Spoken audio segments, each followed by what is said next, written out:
Bom, vamos lá então, dando sequência nos vídeos, modelagem matemática em máquina síncrona, transformação da tensão do estator. Então, as equações diferenciais que são utilizadas para determinar o valor da tensão do estator são apresentadas lá no nosso livro Power System Dynamics, Stability and Control, capítulo 3.2.2. Então, temos lá que, dependendo de como se nós estamos utilizando essa máquina como um motor ou como gerador, nós vamos representar o sentido do fluxo magnético concatenado e o sentido da corrente. Então, considerando a máquina como gerador, nós vamos ter menos o valor da derivada do fluxo magnético concatenado, menos o valor da corrente vezes a resistência, vai ser igual à tensão na máquina. Então, podemos só para visualizar melhor, temos o fluxo na bobina A, B e C, corrente na bobina A, B e C, e as tensões do estator na bobina A, B e C. Da mesma forma que no rotor, então nós temos as correntes, os fluxos magnéticos concatenados na bobina F, H, G e K, as correntes nas bobinas F, H, G e K, e as tensões nas bobinas F, H, G e K.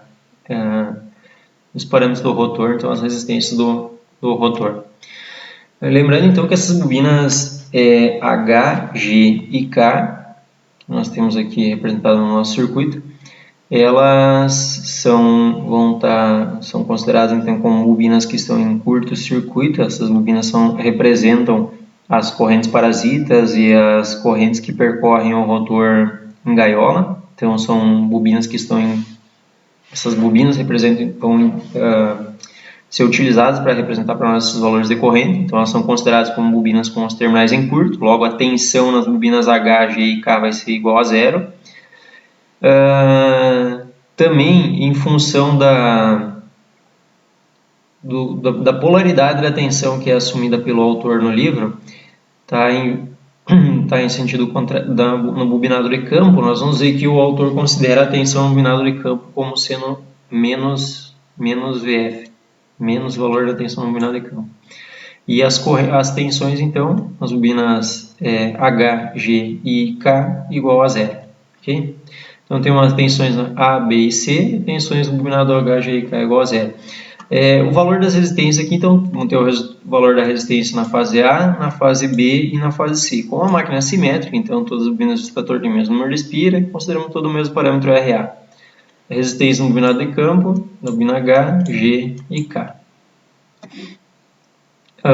Seguindo, então, nós podemos escrever essa equação que é apresentada em 3.7, da forma como ela está apresentada na equação 3.27, onde nós vamos substituir os parâmetros da tensão no estator pelo valor da transformada CP multiplicada pelos valores das tensões, convertido então no sistema DK0. Então aqui eu tenho o sistema DK0 multiplicado pelo CP, eu volto a ter os valores em VA, VB e VC. Okay? Da mesma forma, corrente no estator multiplicada pela matriz de transformação, eu tenho as correntes, parâmetros de K0 multiplicado pela matriz de transformação, eu vou ter as correntes de A, B e C.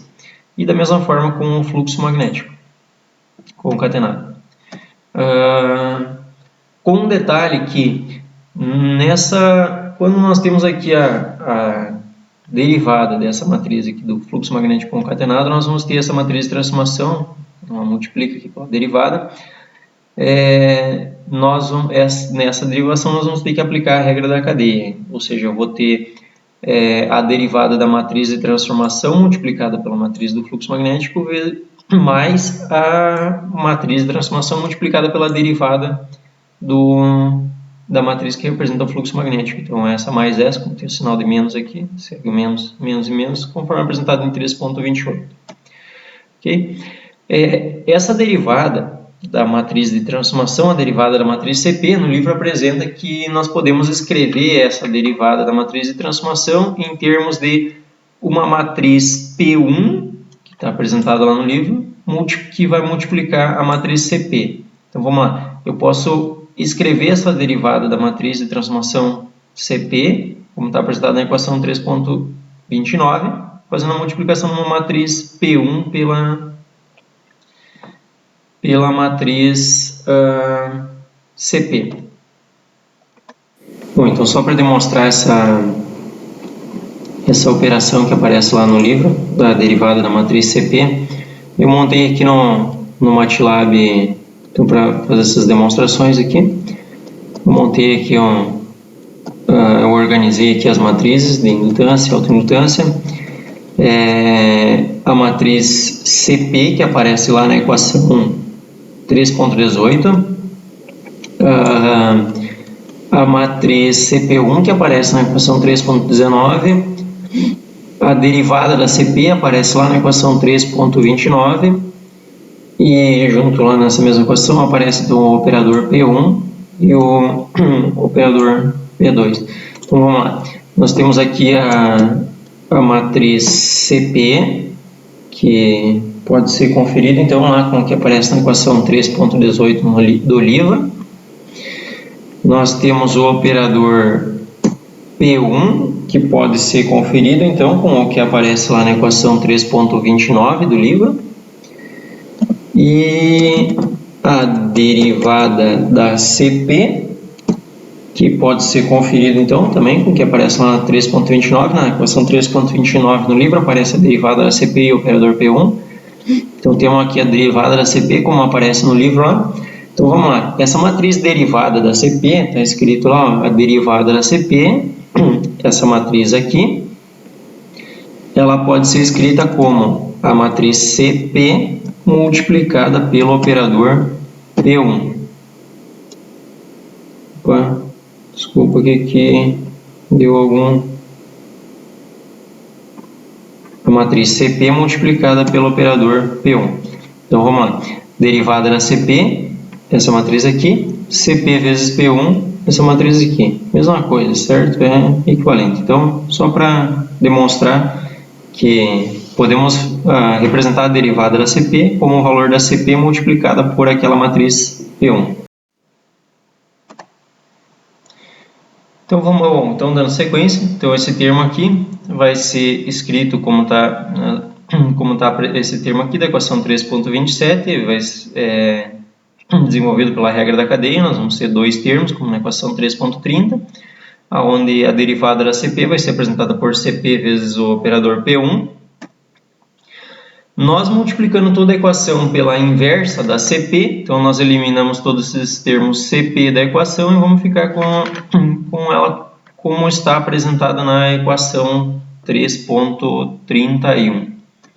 Como está na equação 3.31. Okay? Então, a partir daí, como ela está apresentada na equação 3.31, nós fazendo as multiplicações, nós podemos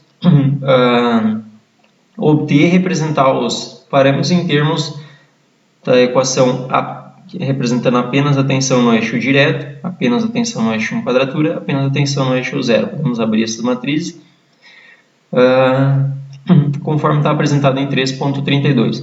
Importante observar que aqui nós vamos ter na equação do eixo direto, do eixo em quadratura, um termo que surgiu devido à derivação pela regra da cadeia, que se refere à derivada da posição angular da máquina, vai estar multiplicando então, o valor de Kp sobre Kd vezes o valor do fluxo magnético concatenado no eixo em quadratura.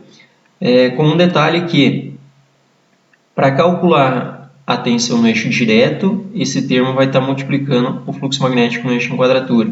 Para calcular a tensão no eixo em quadratura, esse termo vai estar multiplicando Kd sobre Kt vezes o valor do fluxo concatenado no eixo D. Então, quer dizer, nós temos um parâmetro no eixo Q, que vai influenciar o valor da tensão em D, e um parâmetro no eixo D, que vai influenciar o valor da tensão em Q. Então, enquanto que antes nós entendíamos que os fluxos magnéticos que percorrem o eixo D não influenciavam o eixo Q e vice-versa, agora nós vamos ver que tem um termo na equação que vai estar conectando os dois eixos, ou seja, um eixo vai exercer influência sobre o outro em função da velocidade angular da máquina, dependendo do valor da velocidade angular da máquina.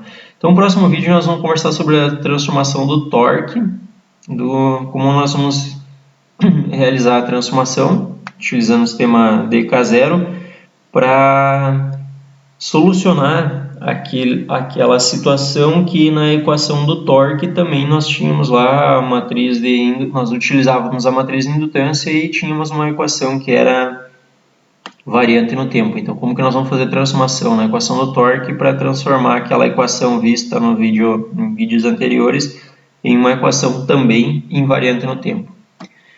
Ok? Então, agradeço pela atenção. Seguimos no próximo vídeo.